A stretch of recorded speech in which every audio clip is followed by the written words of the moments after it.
Price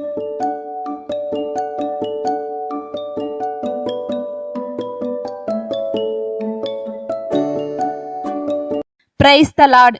நாள் 252, September 9ற்கான வேத பகுதி எசேக்கியேல் 19 முதல் 21 வரை. அதிகாரம் 19.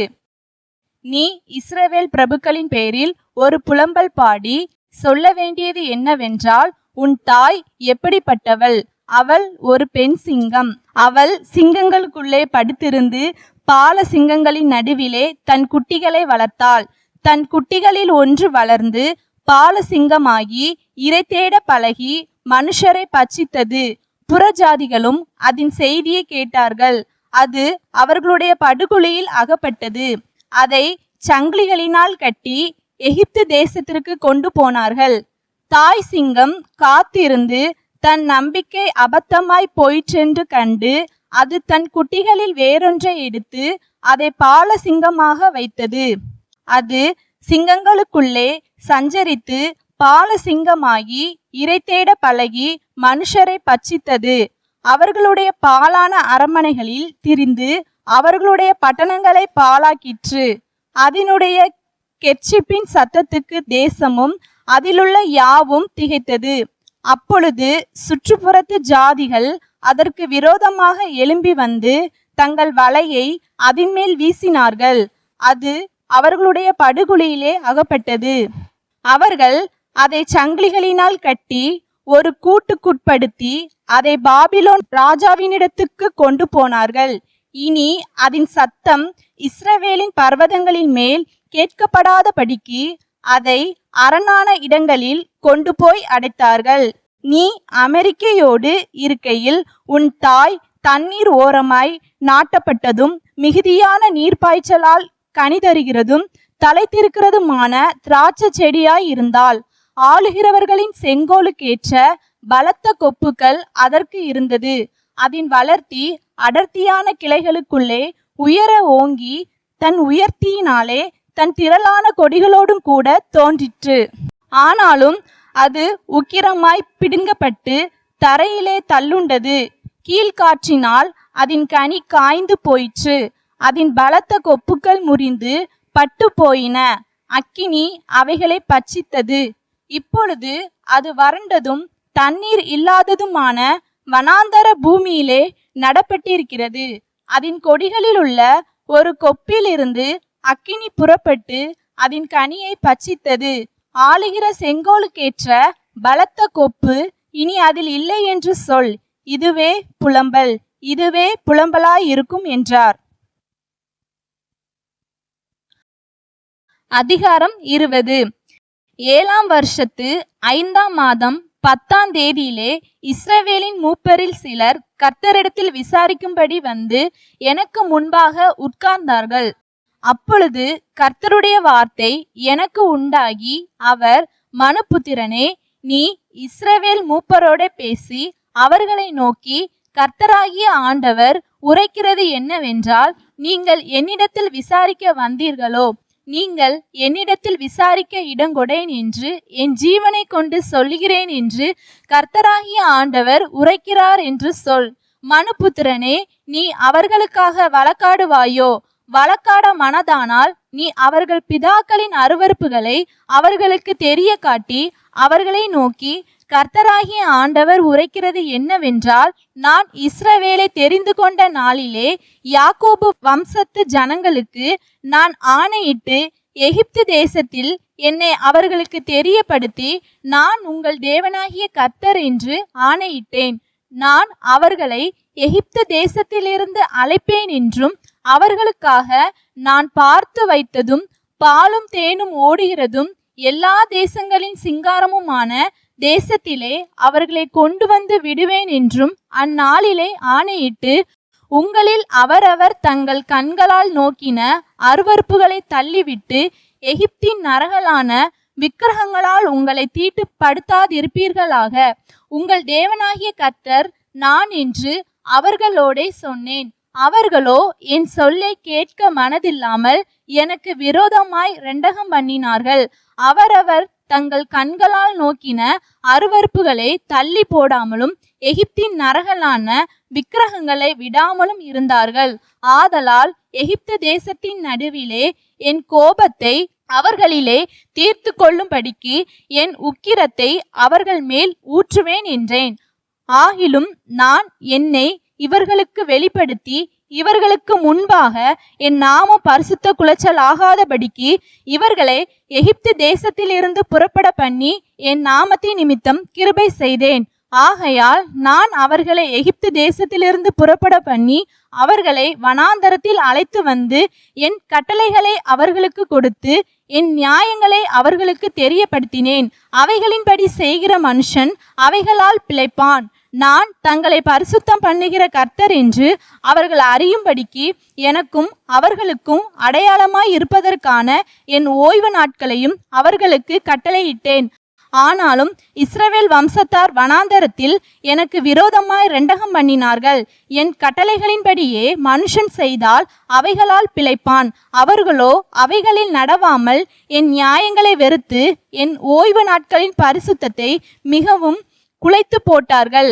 ஆதலால் அவர்களை நிர்மூலமாக்கும்படி வனாந்தரத்திலே என் உக்கிரத்தை அவர்கள் மேல் ஊற்றுவேன் என்றேன். ஆகிலும் நான் இவர்களை புறப்பட பண்ணினதை கண்ட புறஜாதிகளுடைய கண்களுக்கு முன்பாக என் நாமம் பரிசுத்த குலைச்சல் ஆகாதபடிக்கு என் நாமத்தின் நிமித்தம் கிருபை செய்தேன்.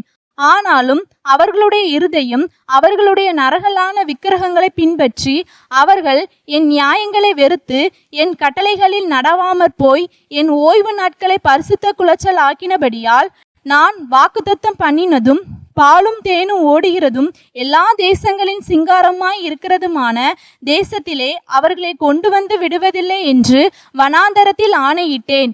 ஆகிலும் அவர்களை அழிக்காதபடிக்கு என் கண் அவர்களை தப்ப விட்டது. நான் அவர்களை வனாந்தரத்தில் நிர்மூலமாக்கவில்லை.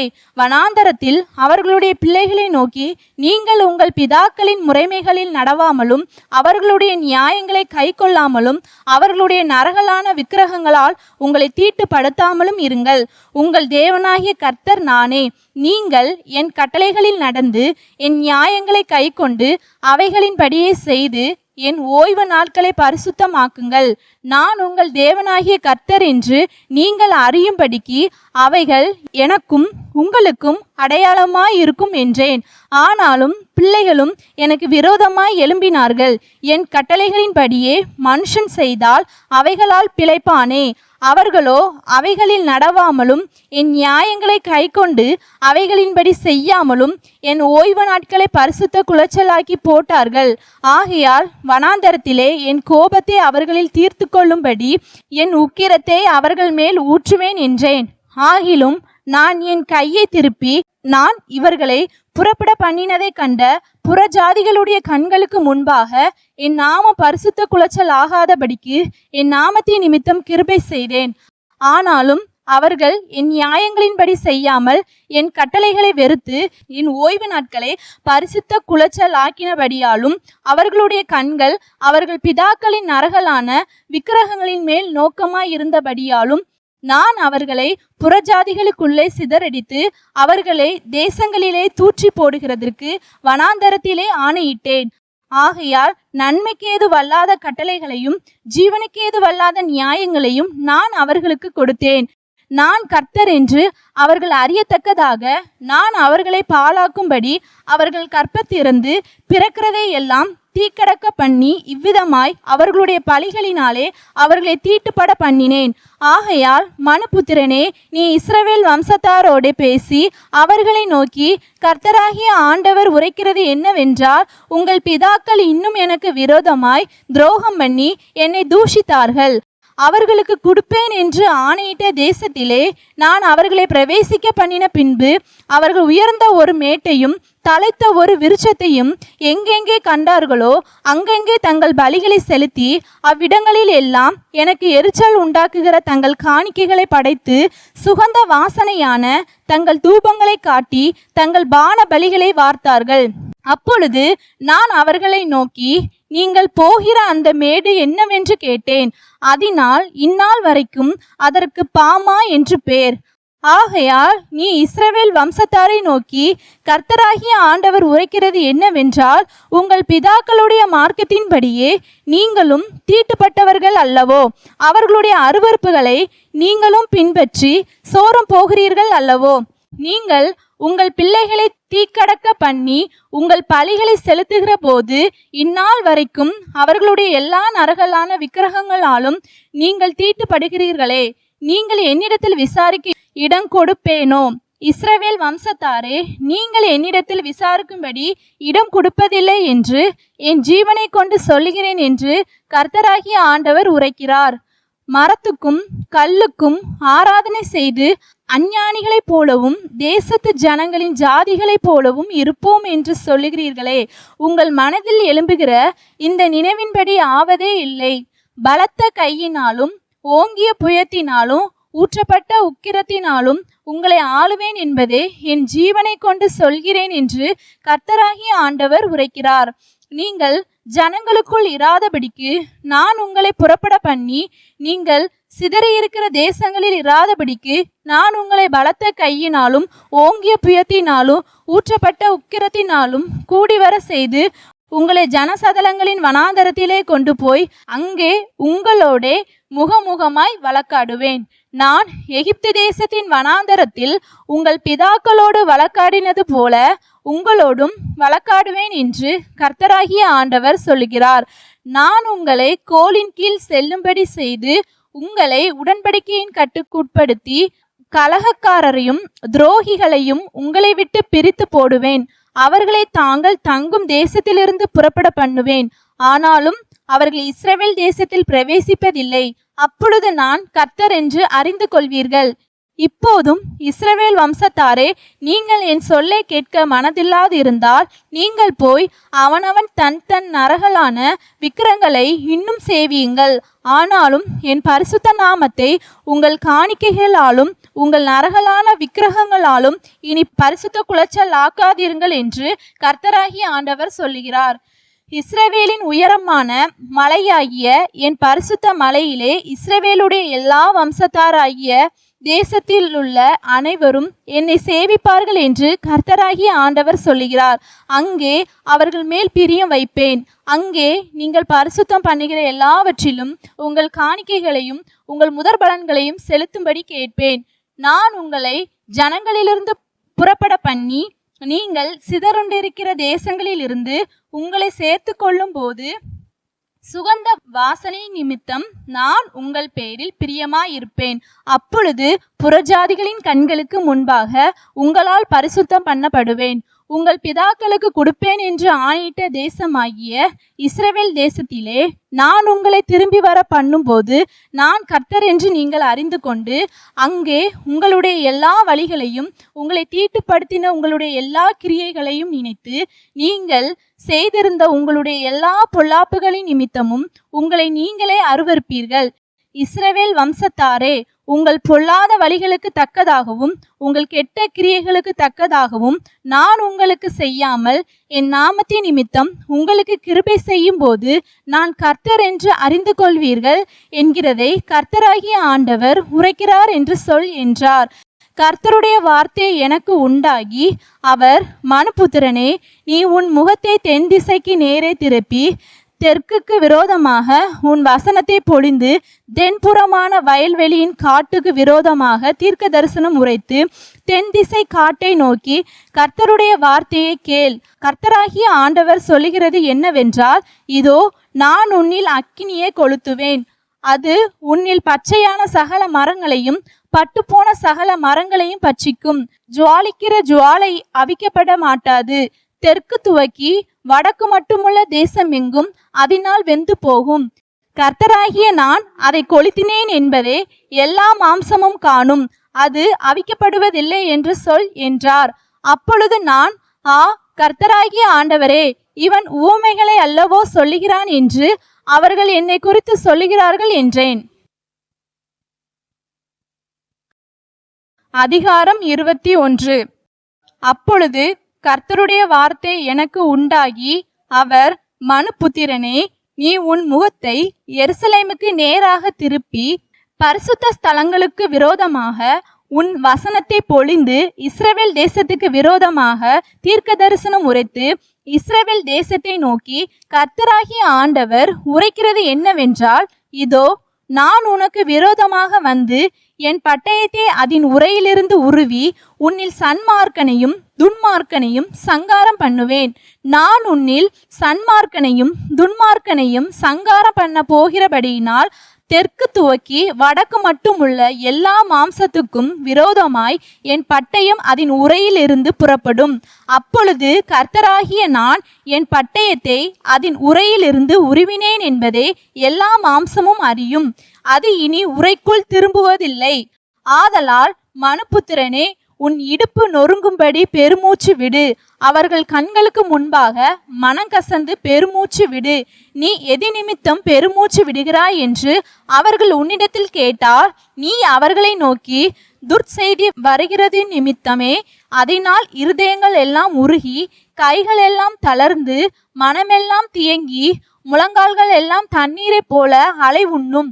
இதோ அது வந்து சம்பவிக்கும் என்று கர்த்தராகிய ஆண்டவர் உரைக்கிறார் என்று சொல் என்றார். கர்த்தருடைய வார்த்தை எனக்கு உண்டாகி அவர், மனுபுத்திரனே, நீ தீர்க்க தரிசனம் உரைத்து சொல்ல வேண்டியது என்னவென்றால், பட்டயம் கூர்மையாக்கப்பட்டது, பட்டயம் கூர்மையாக்கப்பட்டது, அது துலக்கப்பட்டும் இருக்கிறது. மகா சங்காரம் செய்வதற்கு அது கூர்மையாக்கப்பட்டிருக்கிறது. மின்னத்தக்கதாய் அது துலக்கப்பட்டு இருக்கிறது. சந்தோஷம் படுவோமோ? அது என் குமாரனுடைய கோல். அது சகல விருட்சங்களையும் அலட்சியம் பண்ணும். அதை கையாடும்படி அதை துலக்க கொடுத்தார். கொல்லுகிறவன் கையிலே கொடுக்கும்படி அந்த பட்டயம் கூர்மையாக்கப்பட்டிருக்கிறது. அது துலக்கப்பட்டதுமாய் இருக்கிறது என்று கர்த்தர் உரைக்கிறார் என்று சொல். மனுபுத்திரனே, நீ ஓலமிட்டு அலறு. பட்டயம் என் ஜனத்தின் மேல் வரும். அது இஸ்ரவேல் பிரபுக்கள் எல்லார் மேலும் வரும். அது நிமித்தம் என் ஜனத்துக்குள்ளே திகில் உண்டாயிருக்கும். ஆகையால் உன் விழாவிலே அடித்துக்கொள். யாவையும் கண்டிக்கிற கோல் வந்தாலொழிய இனி சோதனையினால் தீருகிறது என்னவென்று கர்த்தராகிய ஆண்டவர் சொல்லுகிறார். ஆகையால் மனுபுத்திரனே, நீ தீர்க்க தரிசனம் சொல்லி கையோடே கை கொட்டு. பட்டயம் 3 தரம் ரெட்டித்து வரும். அது கொலை உண்டவர்களின் பட்டயம். அது கொலையுண்ண போகிற பெரியவர்களின் உள்ளறைகளில் பிரவேசிக்கிற பட்டயம். அவர்களுடைய இருதயம் கரைந்து அவர்களுடைய இடையூறுகள் திரளாகும்படி பட்டயத்தின் கூர்மையை அவர்களுடைய எல்லா வாசல்களுக்கும் நேரிட கட்டளையிடுவேன். அது மின்னும்படியாக பதமிடப்பட்டது, வெட்டும்படியாக தீட்டி வைக்கப்பட்டது. ஏகபலமாய் வலதுபுறமாக வெட்டு, திரும்பி இடதுபுறமாகவும் வெட்டு. உன் முகம் திரும்புகிற திக்கெல்லாம் வெட்டு. நானும் கையோடே கை கொட்டி என் உக்கிரத்தை ஆற பண்ணுவேன் என்று கர்த்தராகிய நான் சொன்னேன் என்றார். பின்னும் கர்த்தருடைய வார்த்தை எனக்கு உண்டாகி அவர், மனுபுத்திரனே, பாபிலோன் ராஜாவின் பட்டயம் வரத்தக்கதாக 2 வழிகளை குறித்துக்கொள். 2ம் ஒரே தேசத்திலிருந்து வர வேண்டும். நீ ஒரு இடத்தை தெரிந்து கொள். நகரத்துக்கு போகிற வழியின் முனையில் அந்த இடத்தை தெரிந்து கொள். பட்டயம் அம்மோன் புத்திரரின் பட்டணமாகிய ரப்பாவுக்கு விரோதமாக வரத்தக்க ஒரு வழியையும் யூதாவில் இருக்கிற அரணான எருசலேமுக்கு விரோதமாக வரத்தக்க ஒரு வழியையும் குறித்துக்கொள்.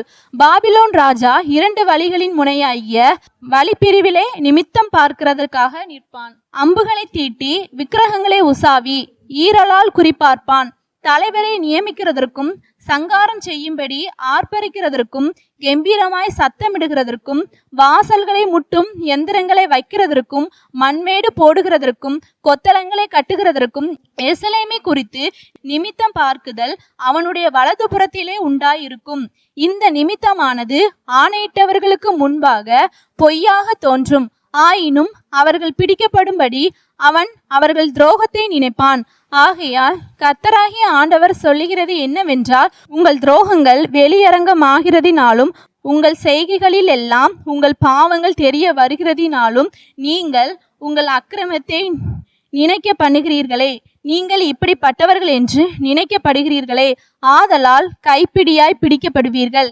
இஸ்ரவேலை ஆளுகிற அவபக்தி உள்ள துன்மார்க்க அதிபதியே, அக்கிரமத்துக்கு முடிவு வருங்காலத்தில் உன்னால் வந்தது. பாகையை கலற்று, கிரீடத்தை எடுத்து போடு. அது இனி முன்போல் இராது.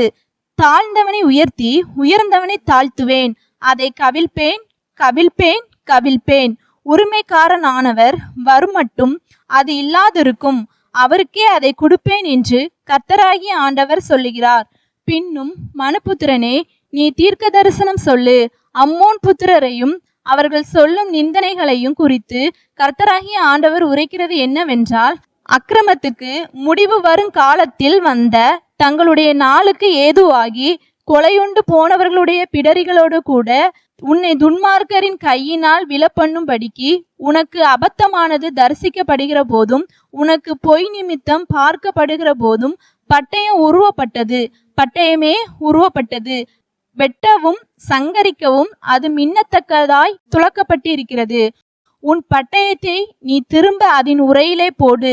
நீ சிருஷ்டிக்கப்பட்ட ஸ்தானமாகிய உன் ஜென்ம தேசத்திலே நான் உன்னை நியாயந்தீர்த்து என் சினத்தை உன்மேல் ஊற்றுவேன். நான் என் மூர்க்கத்தின் அக்கினியை உன்மேல் ஊதி மிருக குணமுள்ளவர்களும் அழிக்கிறதற்கு திறமையுள்ளவர்களும் ஆகிய மனுஷரின் கையில் உன்னை ஒப்பு கொடுப்பேன். நீ அக்கினிக்கு இரையாவாய். உன் இரத்தம் உன் தேசத்தின் நடுவில் சிந்தி கிடக்கும். நீ இனி நினைக்கப்படுவதில்லை. கர்த்தராகிய நான் இதை சொன்னேன் என்றார். இன்றைய நாளுக்கான வேத பகுதி வாசித்து முடிந்தாயிற்று. கர்த்தருக்கே மகிமை உண்டாவதாக. ஆமேன். இன்றைய நாளுக்கான வேத பகுதியில் இருந்து ஒரு கேள்வி. பெண் சிங்கம் யார்? இன்றைய நாளுக்கான வாக்குத்தத்தம் எரேமியா 31:13. நான் அவர்கள் துக்கத்தை சந்தோஷமாக மாற்றி அவர்களை தேற்றி அவர்கள் சஞ்சலம் நீங்க அவர்களை சந்தோஷப்படுத்துவேன். இந்த வாக்குத்தத்த வசனத்தின்படி கர்த்தர் நம்மை ஆசீர்வதிப்பாராக. ஆமேன்.